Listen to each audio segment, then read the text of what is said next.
Hello everyone, welcome back to my YouTube channel. आशा करता हूँ सभी स्वस्थ होंगे। लास्ट में मैंने हमारे क्वेश्चन नंबर 12 तक क्वेश्चन डिस्कस कर लिए थे, तो आज हमारे क्वेश्चन नंबर 13 से हम कंटिन्यू करते हैं। फर्स्ट क्वेश्चन दे रखा है, for most of the computer generally which of the following type of battery cell is used for CMOS. यहाँ पे बात करिए कि जो हमारे पास सीमोस बेसिकली एक कॉम्पोनेंट होता है, फिर एक चिप होती है हमारे मदरबोर्ड के ऊपर, जो क्या काम करती है, जो हमारी बेसिकली हमारे सिस्टम में हमारे जो बायो सेटिंग्स होती हैं। इसके अलावा मैंने आपको बताया था, एक तो बायो सेटिंग्स को सेव करती हैं, साथ ही साथ जो हमारे पास सिस्टम की जो क्लॉक का टिकिंग होता है ना, बेसिकली जो आप देखते हो ना, जो हमारे पास टाइम होता है, जैसे हम सिस्टम अभी बंद कर देते हैं, मान लेते हैं हमने 12 बजे हमारा सिस्टम हमने बंद कर दिया, फिर हम 1 घंटे बाद फिर से सिस्टम अपना ऑन किया, तो वहाँ पे हमें टाइम कितना दिख जाता है, एक हमें बचा वहाँ पे दिख जाता है। तो वो क्यों दिखता है कि जो हमारे सिस्टम की जो क्लॉक होती है वो भी क्या होती है, मतलब टिकिंग हो रही होती है, मतलब चल रही होती है बैकग्राउंड में। तो उनको पावर देने के लिए, फिर उनको यूज़ करने के लिए एक बैटरी यूज़ की जाती है, मदरबोर्ड के ऊपर बैटरी होती है। उस बैटरी का नाम भी सीमोस बैटरी भी हम समटाइम बोल देते हैं, क्योंकि हम वो क्या करती है, ये एक ऐसी बैटरी होती है जो सीमोस को पावर देने या फिर सीमोस चिप को क्या करती है, पावर देती है ना। तो सीमोस के अंदर होता है कि एक तो बायोस की सेटिंग होती है, साथ ही साथ जो आपकी सिस्टम क्लॉक की जो टिकिंग होती है, या फिर जो मैंने आपको जस्ट एक नॉर्मल एग्जांपल बताया कि जो आपको टाइम दिखता है आपको यहाँ पे, तो ये सारी चीज़ें ऑपरेट करने के लिए हम किसका यूज़ करते हैं, सीमोस बैटरी का यूज़ करते हैं। तो जो हमारे पास सीमोस चिप होती है, ओके, तो सीमोस चिप को पावर देने के लिए मान लेते हैं आपकी सीमोस चिप लगी है, तो इसको आप जो इलेक्ट्रिसिटी पावर दोगे, तो एक आप एक मतलब बैटरी होती है, एक कॉइन की तरह होती है ना। कॉइन की तरह आपको एक बैटरी देखने को मिलती है। वो क्या करती है, जो आपकी सीमोस चिप होती है, इसको क्या देती है, पावर देती है। और सीमोस चिप के अंदर क्या क्या लिखा होता है, इसके अंदर लिखा होता है कि जो आपकी बायोस की सेटिंग है वो क्या है, प्लस जो आपकी सिस्टम की टिकिंग होती है, जो मैंने आपको जस्ट आपको अभी बताया कि सिस्टम टिकिंग से क्या मतलब होता है, या फिर इसको आप ऐसे नोट कर सकते हो, सिस्टम क्लॉक टिकिंग होता है, कि जब भी आप सिस्टम ऑन करते हो तो आपको जो टाइम है वो लेटेस्ट क्यों दिखता है, क्योंकि बैकग्राउंड में क्या हो रहा होता है, सीमोस कॉइन क्या करता है, उस टाइम को क्या करता है, जैसे एक एक सेकंड सेकंड सेकंड करके क्या करता है, उसको अपडेट करता रहता है। तो सीमोस चिप को पावर देती है हमारी सीमोस बैटरी। और सीमोस बैटरी हमारी कॉइन शेप्ड एक बैटरी होती है। इसी का टेक्निकल नाम पूछा जाता है, तो इसका नाम होता है CR2032। तो यहाँ पे क्या बन जाएगा, आपका सेकंड आपका राइट आंसर बन जाएगा। देखो, सारी चीज़ें आपको अंडरस्टैंड करनी होती हैं कि सीमोस बैटरी होती क्या है, कैसे हम वर्क करते हैं। बाकी कल को मैं सिंपल आपसे ये बोल दूँ कि आप बार बार सीमोस बैटरी के बारे में पढ़ते हो। अच्छा, मुझे ये बताओ, हमारे जो सिस्टम होता है उसमें अलग अलग हम पावर सोर्स पढ़ते हैं, कि कोई 12 वोल्ट के ऊपर काम करता है ना, कोई हमारे पास 5 वोल्ट के ऊपर काम करता है। तो मुझे ये बताओ कि आप हमारी जो लिथियम आयन जो सेल बैटरी होती है, जिसको हम सीमोस बोलते हैं, वो कितने वोल्ट की होती है, तो आप बोलेंगे सर वो 3 वोल्ट की होती है ना। और सीमोस होती कैसी है, लिथियम आयन। लिखना होगा तो आप लिख सकते हो, जस्ट आपको बेसिक चीज़ें हैं ये आपको पता होनी चाहिए ना। लिथियम कॉइन हमारे पास क्या होती है, सेल बैटरी हमारी किस सिस्टम के ऊपर लगी होती है, और कहाँ होती है, बेसिकली मदरबोर्ड के ऊपर होती है। और इसका काम क्या होता है, जो हमारी सीमोस चिप है इसको पावर देना इसका काम होता है। तो ये सारी चीज़ें हैं, इनको आपने अंडरस्टैंड करना है। बाकी सीमोस की फुल फॉर्म मैंने आपको बताई दी है, कॉम्प्लीमेंट्री मेटल ऑक्साइड सेमीकंडक्टर हम इसको बोलते हैं। इसके बारे में काफ़ी बार एग्जाम में पूछा जाता है। बाकी जो हमारे पास सीमोस बैटरी है, इसमें ये पूछा जाता है कि जो हमारे पास सीमोस बैटरी है, ये हमें मतलब प्रोवाइड करती है पावर किस चीज़ को, जो हमारे पास मतलब मेंटेन हम आरटीसी है उसको मेंटेन करने के लिए क्या किया जाता है, इसको पावर देने का ये काम करती है। जो मैंने सिंपल अभी बताया ना, कि आप सिस्टम 12 बजे बंद कर देते हो, और 1 घंटे बाद जैसे सिस्टम ऑन करते हो, तो आपका जो टाइम है वो आपको 1 बजे आपके सिस्टम के ऊपर दिखता है। तो वो क्यों दिखता है, क्योंकि जो हमारे पास सीमोस है वो क्या करती है, बेसिकली पावर देती है किस चीज़ को, या फिर पावर मेंटेन रखती है आपकी आरटीसी के लिए। और आरटीसी को ही हम क्या बोल देते हैं, रियल टाइम क्लॉक हम बोल देते हैं, जो मैंने जस्ट आपको अभी लिखवाया भी था। पर टेक्निकल टर्म में ना केवल इसको आरटीसी लिखा जाता है शॉर्ट फॉर्म में। तो आरटीसी भी लिखा होगा, चाहे सीमोस, सीमोस तो आपको सभी को लग गया होता है। सीमोस एक बैटरी है जो सीमोस चिप को पावर देने का काम करती है। और सीमोस चिप के अंदर हम दो चीज़ें मेनली स्टोर करते हैं, एक तो सिस्टम की जो हमारे पास बायोस सेटिंग्स होती हैं, प्लस हमारे पास जो आरटीसी होती है, इसको अपडेट करना या फिर रियल टाइम क्लॉकिंग को मेंटेन करना, ये भी कौन करता है, सीमोस बैटरी हमारा काम करता है। तो ये सारी चीज़ें हैं जो एग्ज़ाम में पूछी जाती हैं, है ना। बाकी देखो, एग्ज़ाम में एक बार क्वेश्चन पूछा गया था सीमोस का, सिंपल क्वेश्चन था कि आप हमें बताएंगे कि what critical low level firmware settings does the CMOS chip store. देखो, क्वेश्चन इजी है, बस आपको लैंग्वेज मैंने चेंज कर दी। मैंने बोला कि ऐसी कौन सी हमारे सिस्टम में, एक तो क्रिटिकल होती है ना, यहाँ पे लिख लेना आप इसको क्रिटिकल। देखो कीवर्ड ही हम नोट करेंगे, वहीं से एग्जामिनर आपको कंफ्यूज करता है। एक तो वो लिखेगा क्रिटिकल, बाद में आपसे वो पोस्ट बोल देगा क्रिटिकल भी है और वो क्या है हमारे पास लो लेवल भी है। देन इसके बाद वो बोल सकता है अच्छा लो लेवल भी है, प्लस जो हमारे पास सेटिंग्स हैं वो हमारी फर्मवेयर की सेटिंग्स है ना। फर्मवेयर की सेटिंग्स वो होती हैं जहाँ पे बेसिकली हमारे जो सिस्टम्स का जो स्टार्टिंग की इंस्ट्रक्शंस है वो हमारी कहाँ पे मिलेंगी, ये सारी चीज़ें वहाँ पे लिखी होती हैं फर्मवेयर के अंदर। ओके, तो ये क्वेश्चन पूछा आता है कि क्रिटिकल हैं, लो लेवल हैं, प्लस फर्मवेयर की जो सेटिंग्स हैं जो बेसिकली हमारी सीमोस चिप के ऊपर इम्बेड की जाती हैं, है ना। तो जो उसके बारे में उसका नाम क्या है, उस फर्मवेयर सेटिंग का नाम क्या है ना। एक तो क्रिटिकल है, लो लेवल है और फर्मवेयर सेटिंग है जो सीमोस चिप के ऊपर हम लिखते हैं या फिर इम्बेड करते हैं, उसको हम क्या बोल देते हैं, उसको हम बायो सेटिंग बोल देते हैं। और बायोस से क्या बन जाता है हमारे पास, बी से हमारा बन जाता है बेसिक, आई से हमारा बन जाता है इनपुट, ओ से हमारा बन जाता है आउटपुट और एस से हमारा बन जाता है सिस्टम। तो ये पूछा जाता है कि बायोस की सेटिंग क्या होती है, एक तो फर्मवेयर की सेटिंग्स होती हैं, प्लस ये हमारे पास लो लेवल सेटिंग्स होती हैं। ये भी आपने नोट करना होता है क्योंकि ये सारी चीज़ें ना इंटरलिंक होती हैं। जब आप सीमोस के बारे में पढ़ते हो या फिर ये सारी चीज़ें आप जब से अंडरस्टैंड करते हो।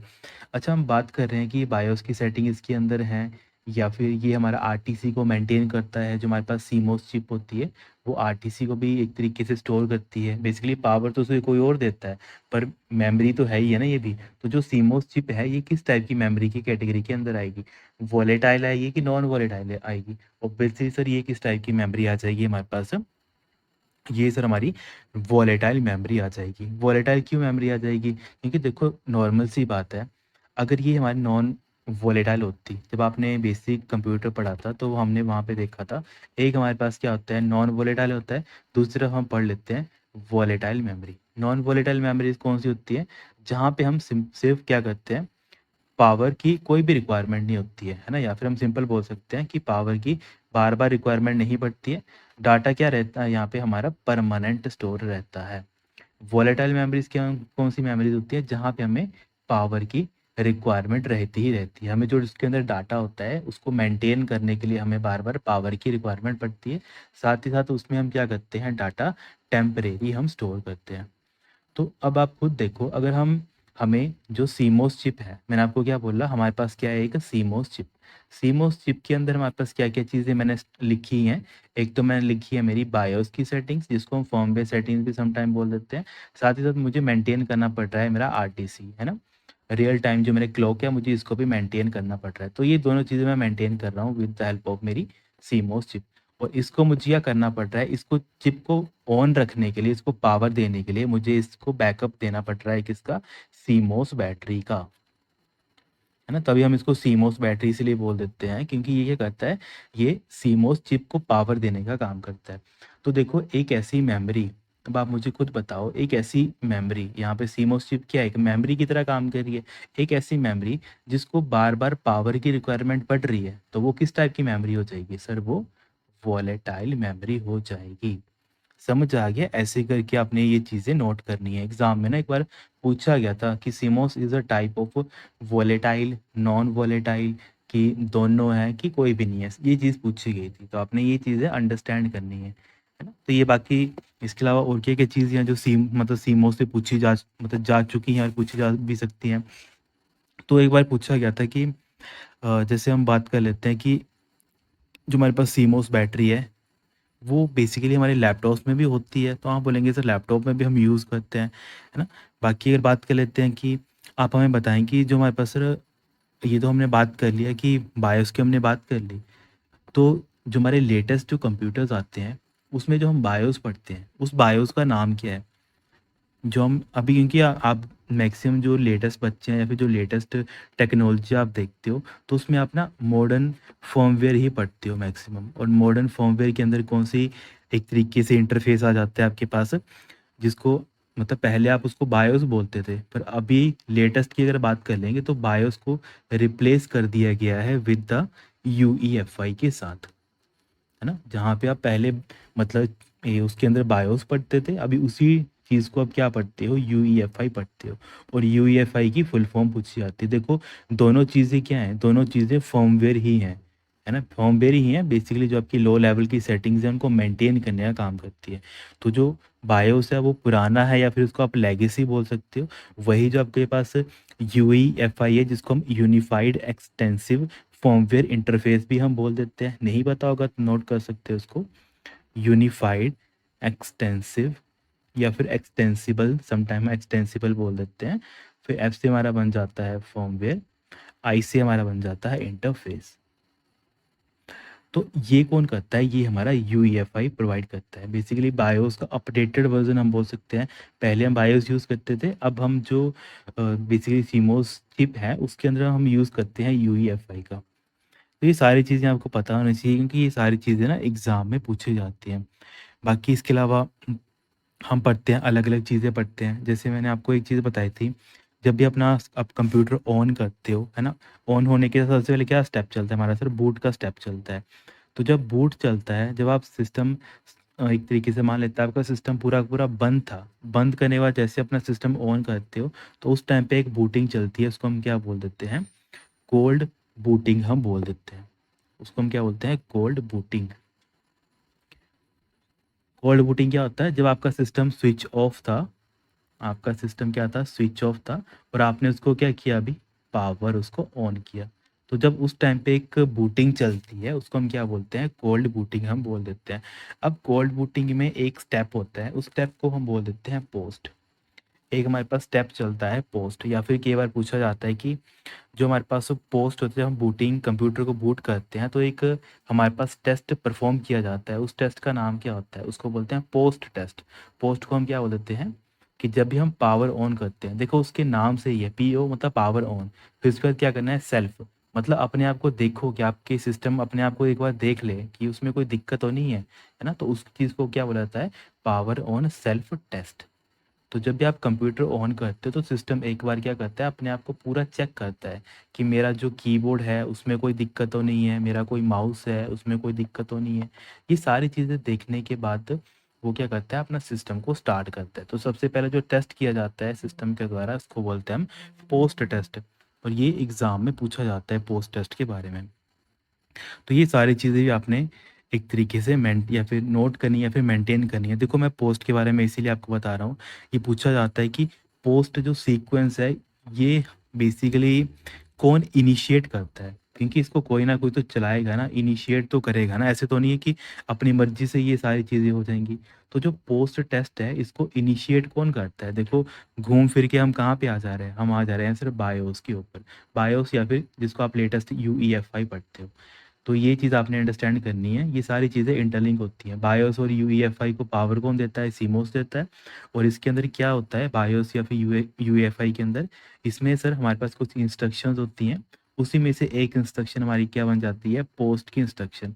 कि जब भी हम सिस्टम ऑन करते हैं तो कंप्यूटर ऑटोमेटिकली क्या करता है? बायोस के अंदर या फिर यूईएफआई के अंदर जो इंस्ट्रक्शंस होती हैं पोस्ट की, उसको चला देता है। और उस इंस्ट्रक्शन चलाने का मतलब क्या है कि जब भी पोस्ट की इंस्ट्रक्शन चलेंगी तो ये क्या करेगा? अपने आप को सेल्फ एग्जामिन करेगा, कंप्यूटर अपने आप को चेक करेगा कि मेरे कीबोर्ड, मेरे माउस, ये सारी चीज़ें मेरी जो रिक्वायरमेंट है वो है कि नहीं है मेरे पास। अगर वो है तो उसमें कोई दिक्कत तो नहीं है किसी सिस्टम में। ओके, तो ये सारी चीज़ें की जाती हैं ड्यूरिंग पोस्ट टेस्ट। तो ये सारी चीज़ें ना इंटरलिंक हैं, तभी इनको बताने का फ़ायदा है ताकि आप ये सारी चीज़ें समझ पाओ। ओके, बाकी देखो हमने जैसे यहाँ पे ये पढ़ा CR2, जहाँ पे कोड, जब भी हम कोड की बात करते हैं ना तो यहाँ पे जो सी दे रखा है ना, तो जो हमारे पास सी होता है, सी को हम बोल देते हैं एक तरीके से मतलब जो हमारा बैटरीज़ होती है ना, बैटरी को या फिर केमिकल को रिप्रेज़ेंट करने का काम करता है। सी से हम ना केमिकल को रिप्रेज़ेंट करते हैं, क्योंकि ये क्या है? CR2032 बैटरी है हमारी, तो सी से हमारा केमिकल बन जाता है, और आर से हमारा बन जाता है राउंड। राउंड या फिर सिलेंड्रिकल शेप आप बोल सकते हो। ओके, सिलेंड्रिकल जो हमारे पास शेप होती है ना, उसको आप इसको बोल सकते हो। तो CR stand for chemical round, है ना? एक बेसिकली हमारे पास एक लिथियम बैटरी है, लिथियम मतलब हमारे पास केमिकल है, और किस शेप में है वो? हमारे पास राउंड या फिर सिलेंड्रिकल जो शेप होती है उसमें वो हमारी होती है। और यहाँ पे जो 20 है, 20 और 32 है, तो 20 हमें बताता है कि उसका जो डायामीटर है, जो इसका ये डायामीटर आप देखते हो ना, तो ये डायामीटर कितना होगा? ये डायामीटर उसका 20 का होगा। वही जो आपका 32 है, ये आप बताता है कि वो मोटा कितना होगा। मोटा मतलब जैसे आप ऐसे देख लो, इस बैटरी को आप ऐसे इमेजिन कर लो कि बैटरी आपकी ऐसी है, तो ये कितनी मोटी है? तो ये मोटी होती है आपके पास, यहाँ पे 32 ले रखा है, और 32 किस में आता है? हमारे पास में आता है। 32 मतलब 3.2 ये डिनोट करता है। समझ आ गया? अगर इसको आपको नोट करना होगा तो आप कैसे नोट करोगे? CR32 को जैसे हम क्लासीफाई करते हैं, फिर पढ़ते हैं इसको डिटेल में ना, तो सी से हमारा बन जाता है केमिकल। और केमिकल किस चीज़ को बताता है? ये बताता है सर ये हमारी बैटरी किसकी है? लिथियम हमारे पास बैटरी है।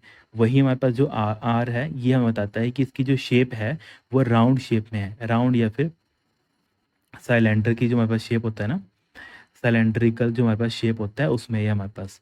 और यही चीज़ CR तो आपने पढ़ ली है। अब जो कोड दे रखा है 20 एंड 32, तो जो 20 है वो बताता है कि इसका डायमीटर कितना है, तो डायमीटर इसका चलता है 20 वही जो हमारे पास 32 कोड है वो बताता है कि इसकी मोटाई कितनी है ना, इसकी मोटाई कितनी है। तो इसकी मोटाई कितनी है हमारे पास? 3.2 की इसकी मोटाई है। तो ऐसे करके ना जस्ट क्वेश्चन पूछे गए थे सीमोस के बारे में, अलग अलग एग्जाम में क्वेश्चन पूछे जाते हैं। आपको बताने का यही मतलब होता है ताकि आप ये सारी चीज़ें समझ पाओ, अंडरस्टैंड कर पाओ। तो ये सारी चीज़ें आपने नोट करनी है। बाकी देखो इसके अलावा और भी काफ़ी चीज़ें होती हैं, अगर आप सीमोस को क्लियर करना है तो वो भी आप कर सकते हो, है ना। इसके अलावा और ये पूछा जाता है कि हमारे पास जो सीमोस बैटरी है इसकी लाइफ कितनी होती है। देखो डिपेंड करता है लाइफ, कईयों की मैक्सिमम 3 साल भी होती है, कईयों की 10 साल भी होती है। जितनी अच्छी बैटरी आप अपने सिस्टम में लगाएंगे उतना उस बिहाफ से जो आपकी सीमोस की लाइफ है वो मेंटेन रहेगी। बाकी अलग-अलग हम शॉर्टकट की यूज़ करते हैं अलग-अलग कंप्यूटर्स में। अगर हमें बेसिकली बायोस या फिर उसकी सेटिंग में जाना है, हमने सारी चीज़ पढ़ ली ना कि बायोस होता क्या है या फिर हमारे पास यूईएफआई होता है क्या है। इसमें हमें सारी की सारी फर्मवेयर की सेटिंग देखने को मिलेंगी। अभी तो हमने जस्ट 1-2 का एग्ज़ाम्पल लिया था। पोस्ट इंस्ट्रक्शन हम यहाँ से चेक कर सकते हैं ना, ये सारी चीज़ें बेसिकली होती हैं, ऑटोमेटिकली होती हैं। तो बायोस की जो सेटिंग्स होती हैं, जो भी इनपुट आउटपुट आपको सेटिंग रखनी है, अगर उनको आपको चेंज करना होगा अपने कंप्यूटर के थ्रू तो वो भी आप कर सकते हो। अलग-अलग कंप्यूटर्स के लिए ना अलग-अलग शॉर्टकट कमांड होती है। तो मान लेते हैं कि मेरा जो सिस्टम है उसमें मैं डिलीट की यूज़ करता हूँ बायोस या फिर यूईएफआई सेटिंग यूज़ करने के लिए। वही मान लेते हैं किसी बच्चे का लैपटॉप डेल का है तो वो यूज़ कर लेगा, मान लेते हैं वो यूज़ करेगा F2, है ना। वही मान लेते हैं कि किसी का सिस्टम एचपी का है, एचपी हमारे कंप्यूटर होते हैं, तो उसके लिए उसका बायोस की सेटिंग कितनी होगी? मान लेते हैं F10 होगी। वही मान लेते हैं किसी का लैपटॉप कोई और कंपनी का है ना, एबीसी कंपनी का है, तो वो यूज़ करता होगा F12। तो ये डिपेंड करता है कि कंपनी ने जो अपनी सेटिंग रखी है वो कैसी रखी है बायोस के अंदर जाने के लिए। तो जिस भी बच्चे का, जिस भी कंपनी का लैपटॉप होगा, सिस्टम होगा, उसको जस्ट गूगल में सर्च करना पड़ता है कि मुझे हमारी बायोस में जाना है, तो मेरे लिए बायोस की शॉर्टकट कमांड कौन-सी है? तो ऑटोमेटिकली वहाँ पे आपको आंसर मिल जाएगा कि जिस भी सिस्टम में अगर आपको जाना है, तो वहाँ के लिए उसकी बायोस कमांड क्या रहती है। तो देखो एक ही चीज़ है जो सारी की सारी चीज़ें मतलब मैच होती हैं, मतलब ऐसे बोल सकते हैं। एक टॉपिक के साथ ये सारी चीज़ें हमारी इंटरलिंक होती हैं, तो इनको भी आपने अपडेट तक करनी होती है अपने नोट्स में। क्योंकि बायोस वगैरह शायद आपने ऐसे एक-एक लाइन में पढ़ी होंगी, पर एक-एक लाइन आजकल के टाइम पे जितना कॉम्पिटिशन है, आपको ये सारी चीज़ें इन डेप्थ में पता होनी चाहिए। बाकी मैक्सिमम चीज़ें मैंने आपको बता ही दी है। जैसे आप बात करते हो ना कि जब आपका फर्मवेयर अपडेट होता है, जैसे आपने अलग-अलग अपडेट देखे होंगे, तो उसी में एक अपडेट आता है आपका फर्मवेयर अपडेट। तो फर्मवेयर अपडेट अब आपके माइंड में बैठ गया होगा, सर फर्मवेयर अपडेट मतलब आप बात कर रहे हो कि हमारा जो बायोस है या फिर जो हमारे पास यूईएफआई की जो सेटिंग्स हैं, वो क्या हो रही होंगी? वो कंपनी के द्वारा अपडेट की जा रही होंगी। तो उसी को हम बोल देते हैं फर्मवेयर अपडेट। और फर्मवेयर अपडेट होगा कहाँ हमारा? सर जो हमारे पास सीमोस की जो मेरी चिप है, उसके ऊपर क्या होगा? बेसिकली कंपनी के द्वारा उनकी जो सेटिंग्स हैं उसको चेंज किया जाएगा। एक टॉपिक के साथ जो इम्पोर्टेंट डाटा है वो सारा का सारा आपने पढ़ना होता है। इसके अलावा जैसे आप अभी विंडोज़ 11 की बात करते हो तो वहाँ पे एक और टर्म आ जाती है ना? एक टर्म आती है सिक्योर बूट की, शायद आपने पढ़ी होगी।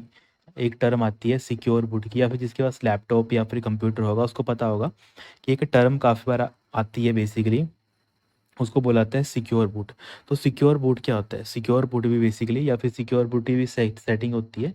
वो सेटिंग कहाँ पे स्टोर की जाती है? तो वो भी हमारी सीमोस के अंदर ही स्टोर की जाती है, या फिर सीमोस बोल लेते हैं, या फिर उसको आप यूईएफआई बोल लो शॉर्ट फॉर्म में, है ना।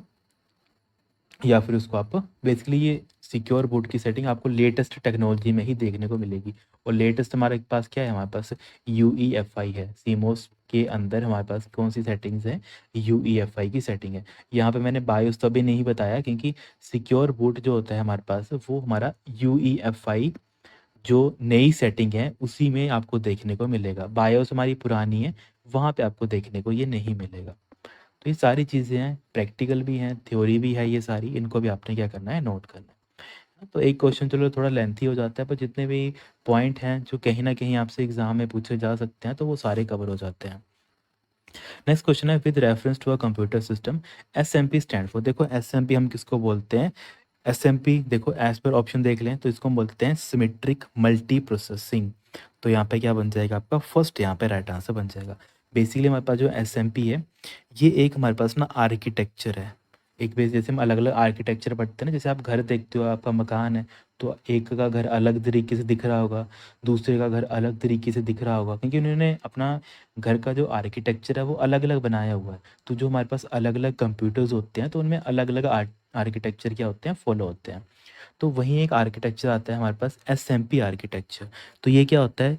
ये एक हमारे पास आर्किटेक्चर है, बस आप ऐसे नोट कर लो जो इंपॉर्टेंट पॉइंट है। एक हमारे पास क्या है? आर्किटेक्चर है। देन आर्किटेक्चर किस टाइप का आर्किटेक्चर है? यहाँ पे हम क्या करते हैं बेसिकली, वेयर हम क्या करते हैं? दो या से दो से अधिक, ठीक है, टू और मोर, आप ऐसे लिख लेना इसको, टू और मोर। अब यहाँ पे क्या होती है? एक जैसी, मतलब इसको आइडेंटिकल लिख देता हूँ मैं यहाँ पे। आइडेंटिकल जो हमारे पास प्रोसेसर्स होते हैं वो क्या करते हैं? उनका मेन काम क्या होता है? वो शेयर करते हैं। किस चीज़ को शेयर करते हैं? Single main memory. Okay, single main memory बोलने का मेरा मतलब क्या है? कि उनके पास सिंगल ही हमारी रैम होगी, ये मतलब है यहाँ पे। देन और साथ ही साथ क्या होगा? Operating system. ठीक है, यहाँ पे शॉर्ट में लिख रहा हूँ, आप इसको पूरा लिख लेंगे। इसको आप बोल देंगे ऑपरेटिंग सिस्टम, है ना। तो जो इस टाइप का आर्किटेक्चर होता है उसको हम बोल देते हैं सिमेट्रिक मल्टी प्रोसेसिंग। जहाँ पे क्या होता है? एक जैसे प्रोसेसर क्या करते हैं, मतलब दो या दो से अधिक एक ही स्पेसिफिकेशन के प्रोसेसर होंगे, वो क्या करेंगे? एक शेयर्ड मेन मेमोरी जिसको हम रैम बोलते हैं उसको वो यूटिलाइज करेंगे, साथ ही साथ ऑपरेटिंग सिस्टम को भी वो क्या करेंगे? यूटिलाइज करेंगे। और क्या करेंगे आपस में? देखो, दो हैं या फिर दो से ज़्यादा हैं और मैंने उनको एक काम दिया, तो काम वो क्या करेंगे? आपस में डिवाइड कर लेंगे। तो इसको आप नोट कर सकते हो। वो क्या करेंगे? Basically distribute their work. तो जो भी उनका काम होगा उनको क्या कर सकते हैं? वो डिस्ट्रीब्यूट कर सकते हैं। और बेसिकली डिस्ट्रीब्यूट कर सकते हैं, तो इससे क्या होगा? हमारे सिस्टम की जो एफिशिएंसी है वो क्या हो जाएगी? बढ़ जाएगी। तो अगर इसको मैं थोड़ा डायग्रामेटिकली वे में बताऊं आपको, जैसे मान लेते हैं ये मेरा आ गया एक माइक्रो प्रोसेसर नंबर 1। ओके, ये मेरा आ गया माइक्रो प्रोसेसर नंबर 2। अब जो मेरा पहला माइक्रो प्रोसेसर है वो भी मेरा 1 गीगाहर्ट्ज़ की स्पीड पे काम करता है, दूसरा भी मेरा कितने काम करता है? 1 गीगाहर्ट्ज़ के ऊपर काम करता है। क्यों करता है? क्योंकि मैंने क्या लिखा है, ये एक ऐसा आर्किटेक्चर है यहाँ पे दो या फिर दो से अधिक, इससे ज़्यादा भी हो सकते हैं, मतलब मिनिमम दो होने चाहिए, इससे ज़्यादा भी हो सकते हैं। उनमें क्या होता है? आइडेंटिकल प्रोसेसर हम यूज़ करते हैं। आइडेंटिकल मतलब एक जैसे, अलग नहीं होने चाहिए, एक जैसे होने चाहिए। और वो क्या करते हैं? वो दोनों के दोनों यूज़ करते हैं कॉमन एक मेमोरी को। कॉमन मेमोरी कौन सी? कॉमन मेमोरी हमारे पास कौन सी बन जाती है? हमारी मेन मेमोरी। और मेन मेमोरी को हम क्या बोलते हैं? रैम बोल देते हैं। और आपको पता है रैम के ऊपर ही हमारे पास क्या चलता है? हमारा ऑपरेटिंग सिस्टम भी हमारा रैम के ऊपर ही चलता है। तो एक ऐसी मेमोरी या फिर एक हमारा एक ऐसा आर्किटेक्चर जहाँ पे हम क्या करते हैं? जहाँ पे हम दो एक जैसे माइक्रो प्रोसेसर को यूज़ करते हैं। किस वे में यूज़ करते हैं? ताकि जो भी उनका काम है या फिर जो भी मुझे काम करवाना है वो क्या करते हैं? उस काम को दो टुकड़ों में तोड़ के इक्वली क्या करते हैं? उसके ऊपर वर्क करते हैं। इससे क्या होता है? जो मेरा सिस्टम की एफिशिएंसी है वो मेरी बढ़ जाती है। तो इस टाइप के आर्किटेक्चर को हम बोल देते हैं एसएमपी आर्किटेक्चर। इसको भी आप नोट कर सकते हैं। बाकी देखो, अगर हम बात कर लेते हैं। इसके अलावा जैसे आप कई बच्चे बोलेंगे सर हमने मल्टीटास्किंग भी तो पढ़ा है ना, ये तो मल्टी प्रोसेसिंग आ गया। तो हम मल्टीटास्किंग के बारे में पढ़ते हैं। तो देखो मल्टीटास्किंग क्या होता है, जब आपका ना ऑपरेटिंग सिस्टम एग्जीक्यूट करता है मल्टीपल प्रोग्राम को एक साथ कनकरेंटली, एक क्या करता है उसको एग्जीक्यूट करता है। कैसे करता है, बेसिकली वो स्विचिंग का काम करता है, एक से जगह एक से दूसरे प्रोग्राम में, दूसरे से पहले में, इतनी जल्दी वो स्विचिंग करता है। उसको बोला जाता है मल्टी प्रोसेसिंग, सॉरी उसको बोला जाता है मल्टीटास्किंग, यानी कि हम टास्क कर रहे हैं, मल्टीपल टास्क हम परफॉर्म कर रहे हैं। तो जिसको नहीं समझ आया होगा तो वो काइंडली ऐसे देख सकता है। अगर एक टर्म आती है मल्टीटास्किंग, मल्टीटास्किंग बेसिकली होती कहाँ पे है, ये हम जब ऑपरेटिंग सिस्टम पढ़ते हैं ना, आप वहीं पे इसको पढ़ेंगे। बेसिकली ये क्या करता है, जब हमारा ऑपरेटिंग सिस्टम क्या करता है, एग्जीक्यूट करता है, एग्जीक्यूट करता है किस चीज़ को एग्जीक्यूट करता है, हमारे पास मल्टीपल प्रोग्राम्स को, मल्टीपल जो हमारे प्रोग्राम्स होते हैं उनको क्या करता है, एग्जीक्यूट करता है। कैसे करता है, सबसे इंपॉर्टेंट पॉइंट आता है यहाँ पे, कनकरेंटली, जो एग्जाम में लिखा जाता है। कनकरेंटली मतलब ऐसे बोल सकते हैं ना कि दोनों एक टाइम पे ही चल रहे हैं, तो कनकरेंटली किस कैसे, बाई रैपिडली, मतलब काफ़ी फास्टली, रैपिडली, या फिर आप नॉर्मली अपने अंडरस्टैंडिंग के लिए आप फास्टली भी लिख सकते हो, टेक्निकल टर्म में हम रैपिडली लिखते हैं उसको।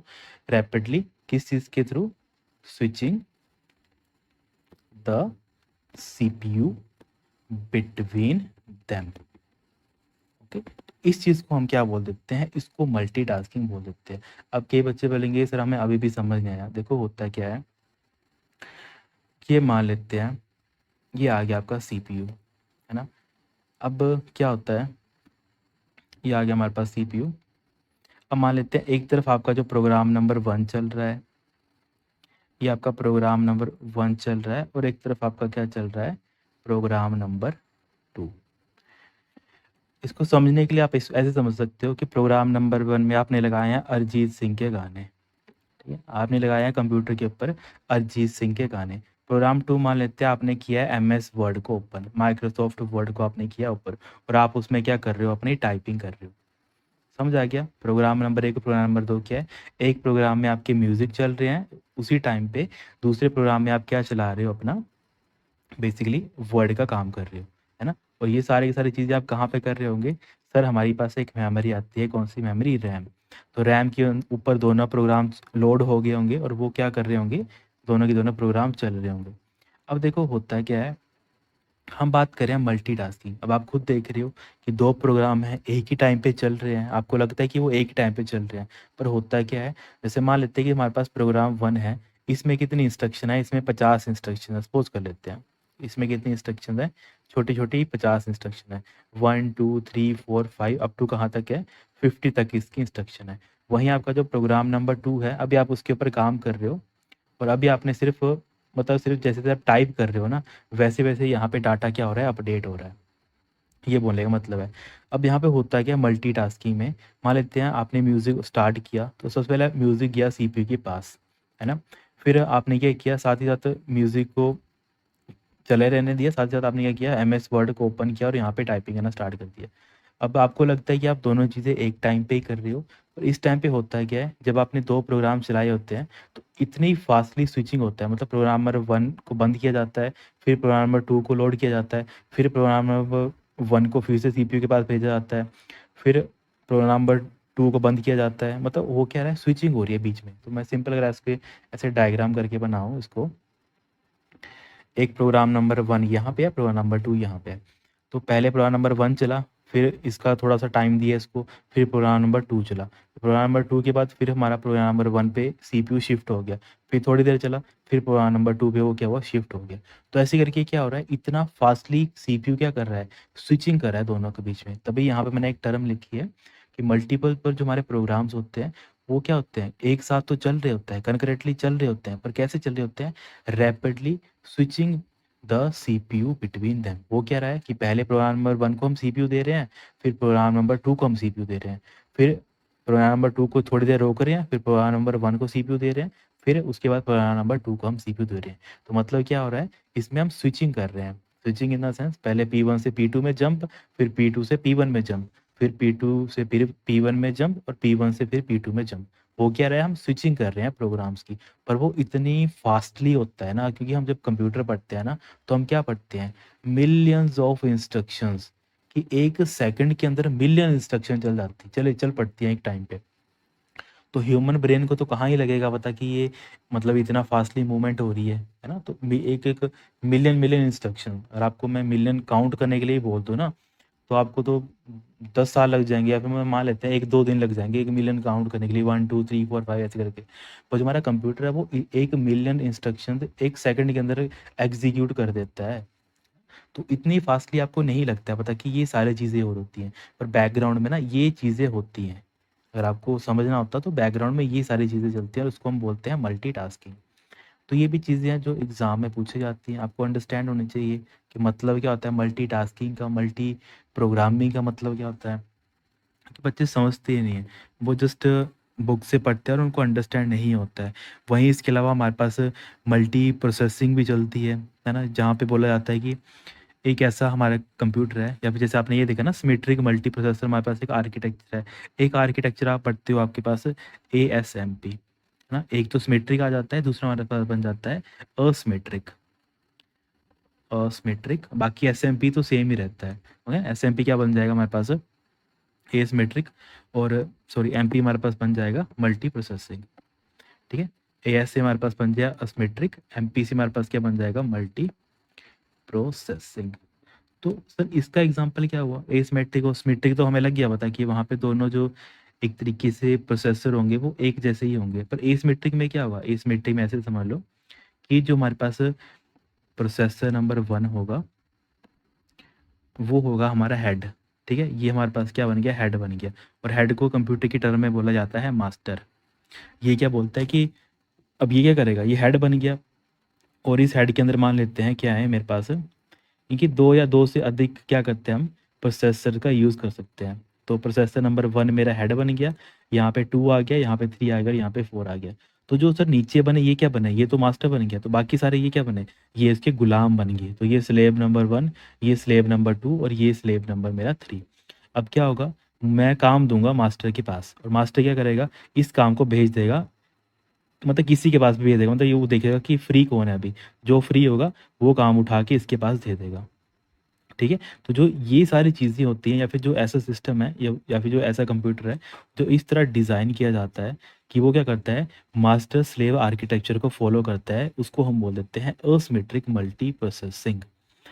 ओके, तो ये चीज़ें हैं जो आपको अंडरस्टैंड करनी होती हैं, जो एग्ज़ाम में पूछी जाती हैं, क्योंकि जब आप मल्टीपल, अभी आप लेटेस्ट जैसे बात कर लेते हैं, जैसे आप मल्टीपल मार्केट में कंप्यूटर परचेज़ करने जाते हो, तो वहाँ पे एक दुकानदार होता है, वो आपको बोलता है हमारे पास ना i5 है, i5 माइक्रो प्रोसेसर है, i7 माइक्रो प्रोसेसर है ना?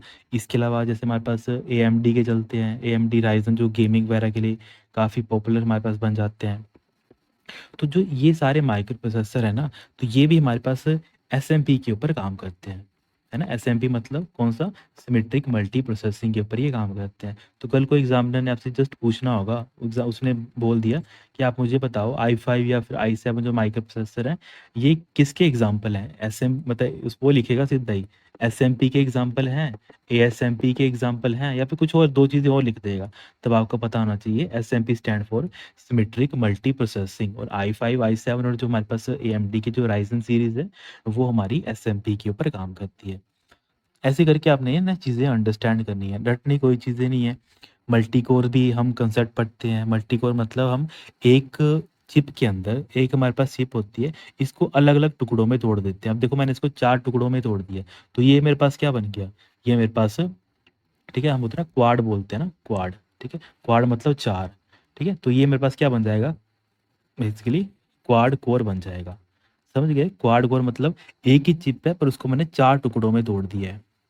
इसको बोला जाता है क्वाड कोर आर्किटेक्चर, है ना? तो ये चीज़ें हैं जो आप रियल लाइफ में देखते हो, पर कोई आपको बताता नहीं है, या फिर कोई आपको डिटेल में समझाता नहीं है। इसकी वजह से आपको क्या होती है, आपके माइंड में काफ़ी जो कन्फ्यूजन्स हैं वो क्रिएट होती है। तो ये सारी चीज़ें आपने अंडरस्टैंड करनी है। बाकी इसके अलावा जो हमने ये पॉइंट पढ़े हैं, इसमें कुछ चीज़ नहीं आपको समझ आई होगी, तो वो भी आप मुझसे पूछ सकते हो। क्योंकि जब आप हाइपरवाइज़र पढ़ोगे ऑपरेटिंग सिस्टम में, या फिर वर्चुअल मशीन आप पढ़ोगे, है ना? तो वहाँ पे चीज़ें आपको तभी क्लैरिफ़ाई होंगी जब आपको आपकी मशीन के बारे में पता होगा कि वीएमवेयर होता है, हमारे पास वर्चुअल बॉक्स होता है, हाइपर वी होता है, वो सारे हमारे किस में आ जाते हैं, हमारे टाइप ऑफ, एक तरीके से हम उसमें बोल देते हैं हाइपरवाइज़र सॉफ्टवेयर बोल देते हैं। तो ये सारी चीज़ें हैं जो एग्ज़ाम में पूछी जाती हैं, उनको भी आपने क्या करना है, अंडरस्टैंड करना है। द नेक्स्ट क्वेश्चन है which of the following is generally used at a museum historical site as a method of conveying information about the particular. देखो, जब आप म्यूज़ियम वगैरह में जाते हो, तो आप देखते हो वहाँ पे बड़े-बड़े टेलीविज़न्स या फिर बड़ी-बड़ी जो कंप्यूटर रखे होते हैं और उसके ऊपर क्या होता है, जैसे मान लेते हैं कि यहाँ पे मैं बना देता हूँ एक डायनासोर, ठीक है? मेरी ड्राइंग अच्छी नहीं है, जस्ट आपने समझना है कि ये क्या सर ने एक डायनासोर बनाया हुआ है ना? मान लेते हैं डायनासोर बन गया एक। इस डायनासोर के नीचे यहाँ पे एक कंप्यूटर की स्क्रीन लगी होगी और इस कंप्यूटर की स्क्रीन के ऊपर क्या लिखा होगा? इस डायनासोर के बारे में लिखा होगा। मान लेते हैं डायनासोर आ गया एबीसी। एबीसी डायनासोर इतने साल पुराना पाया जाता था, मतलब ये सारी चीज़ें यहाँ पे लिखी होंगी। तो जो ये डिस्क है ना? जो या फिर जो एरिया है, जहाँ पे आपको ये सारी इन्फॉर्मेशन पढ़ने को मिल रही है, तो इस डिवाइस को क्या बोला जाता है? इस डिवाइस को हम बोल देते हैं इन्फॉर्मेशन कायोस्क। तो यहाँ पे क्या बनेगा? फर्स्ट आपका राइट आंसर बन जाएगा। जहाँ पे भी आपको डिस्प्ले, मतलब कोई भी ऐसी डिस्प्ले जहाँ पे आपको कोई इन्फॉर्मेशन विज़िबल करवाई जाती है, सिर्फ़ और सिर्फ़ इन्फॉर्मेशन विज़िबल होती है, बाकी कोई इसका काम नहीं होता है। उसको हम क्या बोल देते हैं? मतलब इन्फॉर्मेशन कायोस्क बोल देते हैं। हमेशा याद रखना है कि जो हमारे पास इन्फॉर्मेशन कायोस्क होते हैं, एक तो हमारे बनाए जाते हैं स्पेशल पर्पज़ के लिए। जैसे हमने यहाँ पे म्यूज़ियम के लिए बनाया, है ना? तो आपने याद रखना है ये हमारे पास क्या होते हैं? स्पेशलाइज़्ड होते हैं। एक तो स्पेशलाइज़्ड होते हैं, देन आप बोल सकते हो एक इंटरैक्टिव होता है ना? इंटरैक्टिव कंप्यूटर टर्मिनल होता है। या फिर सिंपल ऐसे बोल सकते हो कि हम टच स्क्रीन का यूज़ करते हैं। यहाँ पे ये टच स्क्रीन भी होते हैं, इसको आप टच कर सकते हो, ताकि अगर आपको कोई और चीज़ें इनके बारे में नॉलेज गेन करनी है, मतलब होगा क्या, जो पर्टिकुलर आइटम है, जैसे ये डायनासोर है, इसके बारे में जैसे आप टच करोगे कि इसको आपको इसके बारे में और जानना है, तो आप यहाँ पे टच कर सकते हो, है ना? या फिर इसका जो जब ये रहता था, वो क्या चीज़ें खाता था, तो उसके लिए आप यहाँ पे टच कर सकते हो। मतलब अलग-अलग आपको मैंने मतलब बटन्स वहाँ पे दिए होंगे, टच स्क्रीन बटन दिए होंगे। जैसे आप उसके ऊपर क्लिक करोगे, तो उस पर्टिकुलर आइटम की क्या होगी, इन्फॉर्मेशन आपको देखने को मिल जाएगी। तो उस चीज़ को बोला जाता है इन्फॉर्मेशन कायोस्क, और ये बनाए जाते हैं किसके लिए? स्पेशल पर्पज़ के लिए बनाए जाते हैं। जैसे यहाँ पे हिस्टोरिक हिस्ट्री की बात आ गई, तो हिस्टोरिकल जो म्यूज़ियम होता है, उसके में ये बनाया जाता है। बाकी इससे मिलते-जुलते आपने एक और पढ़े होंगे, एम्बेडेड सिस्टम पढ़े हैं, जैसे हमने पहले भी क्लासेस में पढ़े हुए। एम्बेडेड सिस्टम मतलब ये कंप्यूटर बनाए जाते हैं, ये भी पर्टिकुलर टास्क के लिए ही बनाए जाते हैं। और एम्बेडेड सिस्टम जब हम यूज़ करते हैं, और इसमें ये हम क्यों यूज़ करते हैं? जहाँ पे मुझे डेडिकेशन कोई फंक्शन परफ़ॉर्म करना है। देखो यहाँ पे हम क्या कर रहे हैं? यहाँ पे हम इन्फॉर्मेशन दे रहे हैं, और यहाँ पे हम क्या कर रहे हैं? डेडिकेशन, कोई फंक्शन या फिर कोई टास्क परफ़ॉर्म कर रहे हैं। ठीक है? यहाँ पे हम कोई टास्क परफ़ॉर्म कर रहे हैं और यहाँ पे हम इन्फॉर्मेशन दे रहे हैं, दोनों में डिफ़रेंस होता है। एम्बेडेड भी हम बनाते तो स्पेशलाइज़्ड पर्पज़ के लिए है, पर यहाँ पे हम कोई ना कोई फ़ंक्शन परफ़ॉर्म करवाते हैं और यहाँ पे हम क्या करते हैं? इन्फॉर्मेशन देते हैं, दोनों में फ़र्क है। अब एम्बेडेड के एग्ज़ाम्पल हमने पहले भी डिस्कस किया हुआ है, एटीएम आ जाता है ना? एटीएम मशीन आ जाती है। इसके अलावा ना कई बार जो हमारे पास कुछ कायोस्क मशीन्स भी होती हैं, जो हमने ऊपर देखी ना कायोस्क भी, जहाँ पे इन्फॉर्मेशन हम प्रोवाइड करते हैं, तो उसमें जो चिप लगी होती है, तो वो भी एम्बेडेड चिप भी हम सम टाइम यूज़ कर लेते हैं। देन इसके अलावा हमारे जो एटीएम वगैरह होते हैं, वहाँ पे हम यूज़ करते हैं। इसके अलावा जैसे मैंने आपको बताया था, वॉशिंग मशीन है हमारे पास, ओवन है, वो सारे जो लेटेस्ट हैं, उसमें हम किसका यूज़ करते हैं? एम्बेडेड चिप्स का हम यूज़ करते हैं। तो ये सारी चीज़ें आपने नोट करनी है, अंडरस्टैंड करनी है। इसके अलावा अगर और कोई चीज़ें हैं जो हमने नहीं पढ़ी होंगी, तो उनको हम डिस्कस कर लेंगे। पर मैक्सिमम पॉइंट है जो हमने डिस्कस कर ही लिए हैं वैसे, है ना? बाकी इसके अलावा कुछ रहता होगा और कुछ, तो वो हम जैसे हम आगे पढ़ेंगे, कुछ करेंगे, तो वहाँ पे कोई चीज़ मुझे लगती है कि कोई मिसिंग है कोई चीज़, तो वहाँ पे हम उसको भी कवर कर लेंगे। द नेक्स्ट क्वेश्चन है, fill in the blank is a computer that can process print related job on a network on a computer. तो देखो, एक ऐसा कंप्यूटर जो प्रोसेस करता है सिर्फ किस चीज़ को? Print related job. तो उसको हम क्या बोल देते हैं? प्रिंट सर्वर बोल देते हैं। देखो, मैंने आपको ये चीज़ पहले भी समझाई थी। हमा हमारे पास क्या होता है? अलग-अलग टाइप के सर्वर्स होते हैं। देखो, सर्वर ज़्यादा कुछ डिफ़िकल्ट नहीं है। सर्वर का मतलब होता है एक पावरफुल कंप्यूटर। एक हमारे पास क्या होता है? Powerful computer. और देखो, एक ऐसा कंप्यूटर जिसको हमने क्या कर दिया है? 24/7 क्या प्रोवाइड कर दिया है? इंटरनेट प्रोवाइड कर दिया है ना? उस चीज़ को हम क्या बोल देते हैं, एक तो पावरफुल कंप्यूटर है प्लस उसको 24 घंटे इंटरनेट के थ्रू हम उसको एक्सेस कर सकते हैं। तो उस टाइप के कंप्यूटर को हम बोल देते हैं सर्वर। अब आपके माइंड में सर्वर क्लियर हो गया कि सर्वर होता है क्या? कुछ नहीं सर, कंप्यूटर है जो 24 घंटे इंटरनेट इंटरनेट के ऊपर अवेलेबल रहता है हमारे लिए, तो उसको हमने बोलते हैं सर्वर। अच्छा, सर्वर सर आप अलग-अलग टाइप के पढ़ते हो। जहाँ पे मैं हमारे वेब डॉक्यूमेंट को स्टोर करता हूँ, उसको हम बोल देते हैं वेब सर्वर। जहाँ पे हम स्टोर कर देते हैं, जैसे मान लेता हूँ मैंने क्या किया, कोई फ़ाइल अपनी स्टोर कर दी, है ना? यहाँ पे मैं क्या कर रहा हूँ, अपनी मूवीज़ को स्टोर कर रहा हूँ, है ना? मूवीज़ वगैरह को मैं स्टोर कर रहा हूँ, तो उसको मैं बोल सकता हूँ कि ये मेरा क्या है, स्टोरेज सर्वर है ना? जहाँ पे मैं कुछ और चीज़ें परफ़ॉर्म कर रहा हूँ, तो वो मेरा उस टाइम मतलब जिस टाइप के लिए मैंने सर्वर वो बनाया हुआ है, वो उस टाइप का हमारे पास क्या बन जाता है, सर्वर बन जाता है।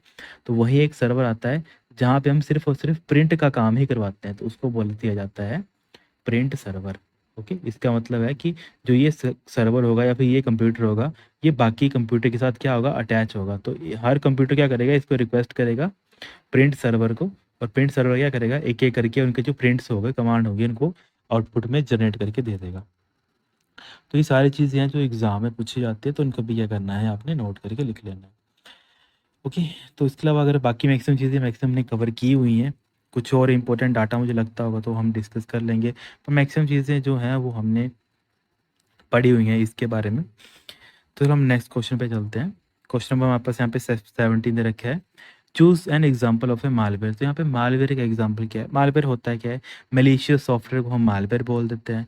मतलब एक ऐसा कंप्यूटर वायरस जो हम डिज़ाइन करते हैं किस चीज़ के लिए, या फिर एक ऐसा ऐसे बोल लो कि मैंने एक ना कंप्यूटर कोड लिखा, वायरस होता कुछ नहीं है, वायरस एक ना कंप्यूटर का ही प्रोग्राम होता है, कंप्यूटर कोड ही होता है। मैंने क्या किया, मैंने एक वायरस मैंने बनाया, ठीक है? अब मैंने इस वायरस को क्या किया, मेरे ये मान लेते हैं कि मेरे पास एक फ़ाइल थी मेरी, ठीक है? इस फ़ाइल के साथ मैंने इस वायरस के कोड को भी क्या कर दिया, अटैच कर दिया। तो जो ये मेरी नई फ़ाइल बन के आई, है ना? फ़ाइल के साथ वायरस मैंने अटैच कर दिया, तो जो मेरी ये नई फ़ाइल जो मेरी बन के आई, तो ये मेरी किस टाइप की फ़ाइल बन जाएगी, इसको हम बोल देते हैं मालवेयर। इसका मतलब है कि एक ऐसी फ़ाइल जिसके साथ क्या है, जिसके साथ कोई ना कोई ऐसा कोड है, जो क्या करेगा, जो मेरे सिस्टम को इफ़ेक्ट करेगा, उसको हम बोल देते हैं मालवेयर, है ना? तो बाकी देखो, मालवेयर या फिर जो मेरा वायरस है, इसके थ्रू मैं क्या कर सकता हूँ, आपके कंप्यूटर में कोई भी फाइल्स हैं, मैं उनको डिलीट कर सकता हूँ, या फिर मैं उनको कॉपी कर सकता हूँ, रेप्लिकेट कर सकता हूँ, है ना? या फिर मैं आपके सिस्टम को करप्ट कर सकता हूँ। कोड के थ्रू मैं क्या कर रहा हूँ, आपके सिस्टम को करप्ट करने का काम कर रहा हूँ। तो ये सारी चीज़ें किस में आ जाती है, हमारी मालवेयर के अंदर आ जाती है। तो इनमें से कौन-सा एग्ज़ाम्पल मालवेयर का हो जाएगा सर? यहाँ हमारे वायरस हमारा मालवेयर का एग्ज़ाम्पल हो जाएगा। तो ऐसे करके आपने ये सारी चीज़ें अंडरस्टैंड करनी है। एक बार अंडरस्टैंड हो जाती है ना, फिर लॉन्ग टर्म के लिए वो चीज़ें याद रहती हैं। मालवेयर में काफ़ी क्वेश्चन जैसे हमने पढ़े हुए थे, ट्रोजन हॉर्स के बारे में मैंने आपको बताया था। एक ऐसा सॉफ्टवेयर जो देखने के लिए आपको लगता है कि हाँ, मेरे लिए काफ़ी अच्छा है, पर जैसे आप उसको इंस्टॉल कर लेते हो, तब वो क्या करता है, बेसिकली आपके सिस्टम को करप्ट करने का काम करता है। बाकी एक ऐसा मालवेयर होता है जो ऑटोमेटिकली नेटवर्क में फैलता है ना? बेसिकली उसको यूज़र की रिक्वायरमेंट नहीं है, ह्यूमन इंटरेक्शन की कोई ज़रूरत नहीं है। वो क्या करेगा, जैसे मान लेते हैं एक ऐसा मालवेयर है जिसको हम वर्म बोलते हैं। वर्म ने क्या किया, एक बार आपके कंप्यूटर या फिर आपके मोबाइल में आ गया, तो मोबाइल में आने के बाद अपने आप की वो क्या करता है, कॉपी बनाना स्टार्ट कर देता है। तो कॉपी 1 2 ऐसे करके आपका क्या करेगा, सिस्टम को भर देगा। और जैसे आप इंटरनेट पे ऑन हो, तो ऑटोमेटिकली वो क्या करेगा, जितने भी आपके कॉन्टैक्ट्स हैं, चाहे आपका मतलब मेल्स है, कुछ भी है, तो मेल के थ्रू क्या कर जाए, मेल के थ्रू क्या होगा, आपके फ्रेंड के सिस्टम पे भी चला जाएगा। मतलब ऑटोमेटिकली क्या करेगा, अपने आप को स्प्रेड करने का काम करेगा, है ना? और जैसे ही वो स्प्रेड होगा, तो ऑटोमेटिकली बाकियों के सिस्टम को भी क्या करेगा, फुल कर देगा, उनको भी स्टोरेज वगैरह भर देगा, फिर कुछ भी जो प्रोग्राम में लिखा होगा, वो सारी चीज़ें वो करेगा। तो इस टाइप के जो हमारे पास वायरस होता है, उसको हम वर्म बोलते हैं। ये भी आपने नोट करना है। पूछा जाता है कि ऐसा कौन-सा वा मालवेयर है जो स्प्रेड होता है, मतलब रैपिडली स्प्रेड हो जाता है किसी भी नेटवर्क के ऊपर विदाउट ह्यूमन इंटरैक्शन, मतलब ह्यूमन को पता ही नहीं होता है, ऑटोमैटिकली वो अपना काम कर रहा होता है। बाकी इसके अलावा कुछ ऐसे कोड भी होते हैं, जो आपके ऊपर नज़र रखने के लिए हम यूज़ करते हैं, तो उसको क्या बोला जाता है? बेसिकली उसको स्पाईवेयर सॉफ्टवेयर हम बोल देते हैं।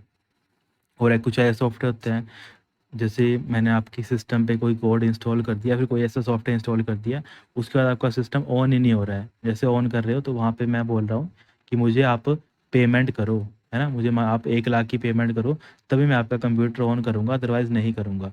तो कुछ ऐसे वायरस हैं जो आपसे पेमेंट की डिमांड करते हैं, इनको हम बोल देते हैं रैंसमवेयर। छोटे छोटे पॉइंट है पर एग्जाम में पूछे जाते हैं।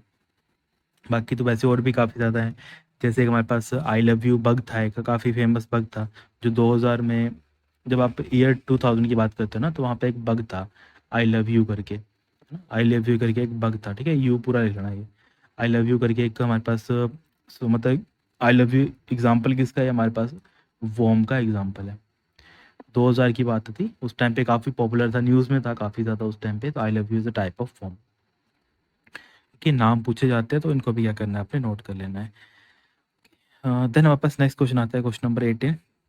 All the encryption algorithm are based on a two general principle. तो जितने भी हमारे पास एल्गोरिदम होते हैं वो दो मैकेनिज्म के ऊपर काम करते हैं। एक तो वो सब्स्टिट्यूशन के ऊपर काम करते हैं, और दूसरा वो हमारे ट्रांसपोजिशन के ऊपर काम करते हैं। तो यहाँ पे हमारे पास कौन सा बन जाएगा, सब्स्टिट्यूशन आ गया हमारे पास, और ट्रांसपोजिशन हमारे पास यहाँ पे बन जाएगा। तो यहाँ पे थर्ड हमारे पास क्या बन जाएगा, राइट आंसर बन जाएगा। ओके, जितने हमारे पास इनक्रिप्शन के एल्गोरिदम्स हैं जो आप साइबर सिक्योरिटी में पढ़ते हो, तो वो मेनली हमारे पास दो ही एल्गोरिदम के ऊपर काम करते हैं, जनरल एल्गोरिदम के ऊपर या फिर जनरल प्रिंसिपल के ऊपर। एक तो सब्स्टिट्यूशन और दूसरा हमारे पास है ट्रांसपोजिशन। ओके, तो सब्स्टिट्यूशन का मतलब क्या होता है कि आप क्या करते हो, रिप्लेस कर देते हो जो प्लेन टेक्स्ट होता है उसको साइफर टेक्स्ट में। जैसे एग्जांपल आ गया, आपने इन्फॉर्मेशन लिखी थी ए, आपने इसको बदल दिया जेड में, इसको बोला जाता है सब्स्टिट्यूट करना, कि जहाँ जहाँ पे आपने ए लिखा होगा वहाँ पे क्या हो जाएगा, जेड वे में वो बदल जाएगा। इसके अलावा दूसरा होता है हमारे पास ट्रांसपोजिशन, मतलब ट्रांसपोजिशन करना।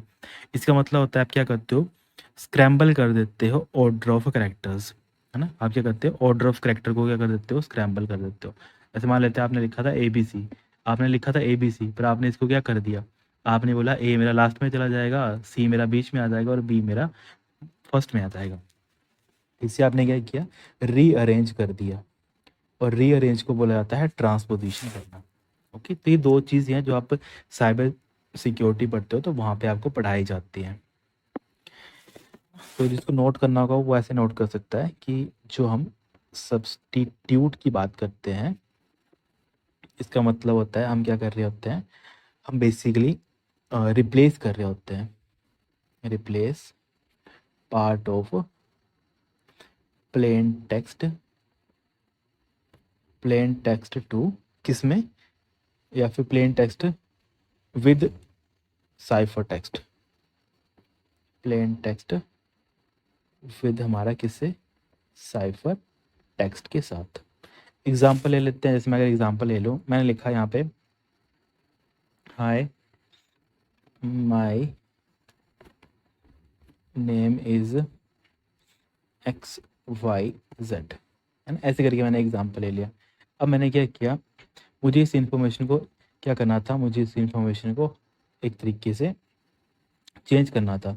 तो यहाँ पे मैंने क्या किया, यहाँ पे मैंने सब्स्टिट्यूशन का यूज़ कर लिया। अब सब्स्टिट्यूशन मैंने क्या किया, मैंने एक मेरी की बना दी, मैंने क्या बना दिया, मेरा साइफर कोड मैंने बना दिया, या फिर साइफर की मैंने बना दी। उसमें मैंने बोला कि जहाँ पे मैंने आई लिखा होगा तो आई को ऑटोमेटिकली चेंज कर दिया जाएगा ए के साथ, ठीक है। और जहाँ पे मैंने एम लिखा होगा, एम को ऑटोमेटिकली चेंज कर दिया होगा ए के साथ, ठीक है। या फिर ए नहीं लिखता हूँ ताकि आपको कन्फ्यूज़न हो जाएगी, एम को मैं रिप्लेस कर देता हूँ एक्स के साथ, ओके। और वही मैंने बोल दिया कि जहाँ पे मैंने जेड लिखा होगा उसको मैंने चेंज कर दिया टी के साथ, है ना। ऐसे करके मैंने क्या कर दिया, एक अपनी कोड बना दिया, सब्स्टिट्यूट मैंने बना दी। तो जब ये मेरा मैसेज है, ये मेरा क्या है, ये मेरा सर ओरिजिनल मैसेज है, जिसको आप क्या बोल देते हो, प्लेन टेक्स्ट बोल देते हो। जब आप साइबर सिक्योरिटी पढ़ते हो ना, तो वहाँ पे ये बताया जाता है प्लेन टेक्स्ट क्या होता है, जो कोई भी पढ़ सकता है। पर साइफर टेक्स्ट क्या होता है, जिसको जिसके पास साइफर की होगी वही उसको पढ़ सकता है, बाकी कोई नहीं पढ़ सकता। जैसे आप व्हाट्सएप पे देखते हो ना, एंड टू एंड इनक्रिप्शन, तो उसका मतलब यही होता है कि वहाँ पे क्या किया होता है, इनक्रिप्शन का यूज़ किया होता है, कि आपके प्लेन टेक्स्ट को किस में कन्वर्ट किया गया होता है, साइफर टेक्स्ट में कन्वर्ट किया गया होता है। तो अब आप मुझे खुद बताओ, यहाँ पे आई का मतलब ए है, मतलब आई की जगह क्या आ जाएगा, ए आ जाएगा। तो आई कहाँ कहाँ पे, आई एक यहाँ पे है सर, और एक आई हमारा यहाँ पे है। इसकी जगह क्या बन जाएगा, ये एच ए बन जाएगा, है ना, और ए एस बन जाएगा यहाँ पे, ऐसे बन गया। अब देखो m को मैंने चेंज किया है x में, तो m मेरा यहाँ पे है, m मेरा यहाँ पे है, तो यहाँ पे क्या बन जाएगा x y, और यहाँ पे n a, m की जगह क्या आ जाएगा x, और यहाँ पे आ जाएगा e। देन मैंने क्या किया था, z को कन्वर्ट कर दिया था किस में, t में, तो ये कैसे बन जाएगा मेरा x y t, ऐसे करके मेरा बन गया। अब आप खुद देखो, ये तो कोई भी पढ़ सकता है, जो मेरा ऊपर वाला मैसेज है ना, एक सेकंड में उसको हाईलाइट कर देता हूँ। जो मेरा ऊपर वाला मैसेज है ये तो कोई पढ़ सकता है कि hi my name is X Y Z. अब आप इसको पढ़ के बताओ ये क्या लिखा है, इसको आप पढ़ के दिखाओ क्या लिखा है, HAXYNAXESXYT, क्या लिखा है, समझ आ रहा है, वो उसे नहीं समझ आ रहा है। इसका मतलब है ये कौन सा टेक्स्ट बन गया हमारा, ये बन गया हमारा साइफर टेक्स्ट। ओके, अब हमने क्या किया, प्लेन टेक्स्ट को कन्वर्ट कर दिया किसमें, साइफर टेक्स्ट में, with the help of substitution. तो वही लिखा है कि जब आप इंक्रिप्शन एल्गोरिथम पढ़ते हो तो वहाँ पे सबसे बेसिक जो जनरल प्रिंसिपल बताए जाते हैं, तो उनमें से एक हमारा बन जाता है सब्सटीट्यूशन, दूसरा हमारा बन जाता है ट्रांसपोजिशन। सब्सटीट्यूशन आपको समझ आ गया हो क्या होता है, कुछ नहीं, हमने जो अल्फ़ाबेट थे उनको अपने बिहाफ पे सब्सटीट्यूट कर दिया, किसी और अल्फ़ाबेट में चेंज कर दिया, जिसकी वजह से उसका मीनिंग ही कुछ और बदल गया। और जब तक हम हमारे पास ओरिजिनल साइफ़र की नहीं होगी, मतलब जब तक जो यूज़र है उसके पास ये वाली साइफ़र की नहीं होगी, जो रिसीवर है, तब तक उसको पता ही नहीं होगा आई का मतलब ए है, जेड का मतलब टी है और एम का मतलब एक्स है, तब तक वो उसको डिकोड ही नहीं कर पाएगा, है ना, कंप्यूटर उसको डिकोड ही नहीं कर पाएगा। तो ये सारी चीज़ें होती हैं, इसको बुलाता है बेसिक प्रिंसिपल है ये हमारी साइबर सिक्योरिटी के। बाकी एक आता है ट्रांसपोजिशन, उसमें कुछ नहीं होता, जैसे मैंने हाई लिखा है यहाँ पे, ठीक है, वही हाई माई नेम इज़, है ना, तो यहाँ पे कुछ नहीं है, यहाँ पे उस अल्फ़ाबेट की रीअरेंज कर देनी, कि हमारे पास जो ई था, है ना, ई की जगह हम यहाँ पे इसको प्लेस कर दिया, एम को हमने मान लेते हैं यहाँ पे आई था, मतलब कुछ नहीं किया, अल्फ़ाबेट को आगे पीछे कर दिया। तो अल्फ़ाबेट को आगे पीछे करने का मतलब होता है ट्रांसपोजिशन, हमने इम्प्लीमेंट कर दिया। तो ये 2 चीज़ें हैं जो एग्ज़ाम में पूछे जाते हैं, तो इनको भी आपने नोट करके लिख लेना है। बाकी भी इसके अलावा भी काफ़ी ज़्यादा पढ़ते हो आप एन्क्रिप्शन के बारे में, कि सब्स्टिट्यूट साइफ़र होता है, हमारे पास अलग-अलग चीज़ें होती हैं वैसे ना। इसमें एल्गोरिदम आप पढ़ते हो, एक आप पूछते हो कि जब आप सिमेट्री की पढ़ते हो, क्योंकि ये ना एग्ज़ाम में पूछे जाते हैं, जो बेसिक चीज़ें हैं जिनके बारे में आपको पता होना चाहिए, कि जो हमारे पास सिमेट्रिक एन्क्रिप्शन होती है, इसका मतलब क्या होता है? इसको आप बस नोट करके लिख लेना कि सिमेट्रिक हमारे पास क्या होती है, एन्क्रिप्शन होती है। देखो, जब भी एन्क्रिप्शन की मैं बात कर रहा हूँ तो आपने ऑटोमैटिकली समझ लेना, हम क्या करते हैं, किसी भी प्लेन टेक्स्ट को कन्वर्ट करते हैं साइफर टेक्स्ट में, इसका मतलब होता है एन्क्रिप्शन करना। तो जो हमारी सिमेट्रिक एन्क्रिप्शन होती है, इसमें क्या होता है कि जो हमारे पास की होती है, जो मैं बोल रहा था ना बार-बार, हमारे पास एक चाबी होती है किसी मैसेज को खोलने की, तो जो की होती है लॉक करने की, मतलब एन्क्रिप्ट करने की, और जो की होती है डिक्रिप्ट करने की, वो क्या होती है, सेम होती है। तब इसका नाम क्या है, इसका नाम है हमारे पास सिमेट्रिक एन्क्रिप्शन या फिर सिमेट्रिक एन्क्रिप्शन। मतलब कि जिसके थ्रू मैं मेरे प्लेन टेक्स्ट को एक तरीके से कोड कर रहा हूँ, ओके, और जिसके थ्रू मैं साइफर टेक्स्ट को फिर से वापस प्लेन टेक्स्ट में कन्वर्ट कर सकता हूँ, वो दोनों की दोनों की क्या है, मेरी एक जैसी ही है। तो इसमें एन्क्रिप्शन और डिक्रिप्शन की क्या होती है, हमारी सेम होती है। इस चीज़ को बोला जाता है हमारा सिमेट्रिक की। और इसके एग्जाम्पल है वो काफ़ी बार एग्जाम में पूछे जाते हैं, तो इनको भी आप नोट कर सकते हो। ये आप पढ़ते हो कहाँ पे, पब्लिक एंड प्राइवेट की में। ओके, क्या पूछा जाता है कि पब्लिक एंड प्राइवेट की, जो हमारे पास दो मैथमेटिकल एक तरीके से कीज़ हैं, ये हम कहाँ पे पढ़ते हैं, तो ये हम पढ़ लेते हैं बेसिकली, सॉरी यहाँ पे हमने, यहाँ पे ना ये एसिमेट्रिक आ जाएगा, ठीक है, ये उल्टा हमने कर दिया। सिमेट्री के बारे में आपने पढ़ लिया कि एक ही की होती है, पर एक हमारे पास ना एसिमेट्रिक होता है ना, यहाँ पे हम दो चीज़ें मिक्स कर दे रहे हैं। एक हमारे पास क्या बन जाता है, एसिमेट्रिक एन्क्रिप्शन। देखो इसमें क्या होता है, इसमें आपका पब्लिक के लिए आप अलग की यूज़ करते हो और प्राइवेट के लिए आप क्या करते हो, अलग की का यूज़ करते हो। यहाँ पे तो एक ही ताला है, मतलब आपने जो ताला लगाया है उसके लिए चाबी एक ही है दोनों के पास। पर जब हम एसिमेट्रिक एन्क्रिप्शन की बात कर लेते हैं, तो इसमें जो डाटा पब्लिकली आप शेयर कर रहे हो, है ना, उसकी की अलग होगी, और पब्लिक के बाद कौन उसको खोल सकता है उसको बोला जाता है प्राइवेट की, तो प्राइवेट की क्या होगी, अलग होगी। तो ये भी आपने चीज़ें समझनी होती है, एसिमेट्रिक एन्क्रिप्शन हमारी अलग चलती है और हमारी सिमेट्रिक इनक्रिप्शन में दोनों चाबियाँ एक ही होती हैं, पर एसिमेट्रिक में दोनों चाबियाँ अलग-अलग होती हैं। बस ये डिफ़रेंस होता है इन दोनों में। ओके, बाकी देखो क्या-क्या चीज़ें पूछी जाती हैं कि एसिमेट्रिक और सिमेट्रिक के एग्ज़ाम्पल क्या हैं? तो वही जो मैं यहाँ पे आपको बता रहा था ना, ये काफ़ी बार पूछे जाते हैं हमारे पास। एक एल्गोरिदम आता है हमेशा इसको उल्टा लिख देता हूँ, एईएस एल्गोरिदम इसको बोलते हैं। एईएस हमारे पास एक एन्क्रिप्शन एल्गोरिदम होता है। ये किसका एग्ज़ाम्पल आ जाता है? ये हमारा सिमेट्री का एग्ज़ाम्पल आ जाता है। वहीं हमारा एसिमेट्री का एग्ज़ाम्पल पूछा जाता है, काफ़ी पॉपुलर है, आरएस से काफ़ी ज़्यादा पॉपुलर है ये, है ना? ये किस टाइप का एग्ज़ाम्पल आ जाता है हमारे पास? एसिमेट्रिक एन्क्रिप्शन का एग्ज़ाम्पल आ जाता है। ये सारी चीज़ें आपने नोट करनी होती हैं। इसको आरएसए को हम बोल देते हैं राइविस्ट शैमीर, क्योंकि इनके द्वारा ये बनाया गया था, है ना? एडलीमन इनके द्वारा बनाया गया था, तो इनके नाम से ही है ना, राइविस्ट शमीर एडलीमन। और वहीं हमारे पास एईएस को हम बोल देते हैं एडवांस्ड। ई से हमारा बन जाता है इनक्रिप्शन, और ई से हमारा ऐसे बन जाता है स्टैंडर्ड। तो ऐसे करके जो डाटा होता है इसको आपने अंडरस्टैंड करना है, नोट करना है। इसके अलावा भी काफ़ी और चीज़ें होती हैं जो साइबर सिक्योरिटी की पूछी जाती हैं, है ना? MD5 आता है, मैसेज डाइजेस्ट 5, है ना? ये इसके बारे में भी काफ़ी पूछा आता है। SHA एल्गोरिदम आप पढ़ते हो, सिक्योर हैश एल्गोरिदम जिसको आप बोल देते हो। बाकी और काफ़ी चीज़ें चलती हैं, जैसे मैंने आप जब आप नेटवर्किंग पढ़ी थी तो मैंने आपको बताया था कि वहाँ पे आप सर्टिफिकेट के बारे में पढ़ते हो। एक SSL सर्टिफिकेट आता है ना? जिसको आप बोलते हो सिक्योर सॉकेट लेयर जिसको बोल देते हो आप। इसके अलावा जब हम बात कर लेते हैं कि जो हमारे पास SSL का जो सर्टिफिकेट होता है वो कौन देता है, तो वो सर्टिफिकेट जो अथॉरिटीज़ होती हैं वो उनको प्रोवाइड करती हैं। तो सारी चीज़ें हैं जो कहीं न कहीं एग्ज़ाम में पूछी जाती हैं, तो उनको भी क्या करना है, अपनी कॉपी पे नोट कर लेना है। देन नेक्स्ट क्वेश्चन है हमारे पास, SSID इज़ नथिंग बट, जो भी SSID होती है वो क्या होता है? आपका वाईफ़ाई का नाम। तो the name of assigned to the WiFi network. जैसे मान लेते हैं आपका ये मोबाइल आ गया, है ना? मोबाइल में आपके दोस्त ने बोला कि यार मुझे अपना हॉटस्पॉट दो, ठीक है? मान लेते हैं ये आपका आ गया मोबाइल, ये आपका मोबाइल आ गया, और जो वायलेट कलर में मैं रेड कलर में कर देता हूँ, ये आपके फ्रेंड का मोबाइल आ गया। इसने क्या किया, यहाँ पे अपना वाईफाई ऑन किया, और यहाँ से आपने क्या किया, आपका इंटरनेट तो ऑन था आपका, और आपने यहाँ से क्या किया, अपना हॉटस्पॉट ऑन कर दिया।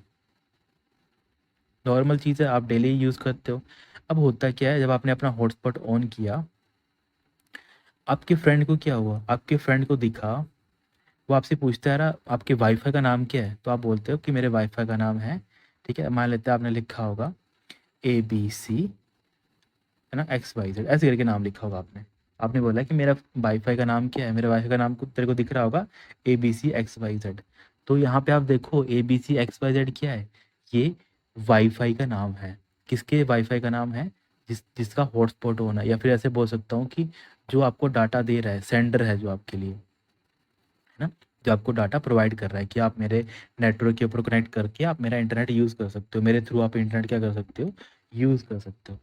तो इंटरनेट यूज़ करने के लिए आपका जो आपके फ्रेंड के मोबाइल के ऊपर आपका जो वाईफाई का जो नाम दिख रहा होता है, इस नाम को टेक्निकल टर्म में बोला जाता है SSID। वही क्वेश्चन पूछा गया था कि SSID इज नथिंग बट, क्या होता है?